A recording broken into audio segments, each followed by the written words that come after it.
নবীজি বলেন সকালবেলা যদি কে ওই দোয়াটা পড়ে ফাকাদ আদ্দা শুকরা ইয়াউমিহি, এই ব্যক্তি সন্ধ্যা পর্যন্ত আল্লাহর শুকরিয়া আদায় করছে। এখন নবীজি বলেন ওয়ামান ক্বালা মিসলা যালিকা হিনা ইউমসি, কেউ যদি রাতের বেলা এই দোয়াটা পড়ে, আল্লাহ পাক রব্বুল আলামিন রাত এবং দিনকে অনুগামী করে সৃষ্টি করেছেন, রাতের পরে দিন, দিনের পরে রাত।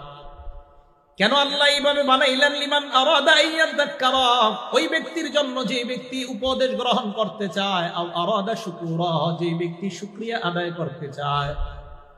আমার আগে কারি সাহেব তেলাওয়াত করছিলেন ইন্না ফি খালকিস সামাওয়াতি ওয়াল আরদ ওয়া ইখতিলাফিল লাইলি ওয়ান নাহার লাআয়াতিল লিউলিল আলবাব। রাত এবং দিনের পরিবর্তনের মাঝে জ্ঞানীদের জন্য উপদেশ রয়েছে। আল্লাহ বলেন যারা জ্ঞানী, এই জ্ঞানীরা যারা চিন্তা করতে চায়, উপদেশ গ্রহণ করতে চায় আর শুকরিয়া আদায় করতে চায়, তাদের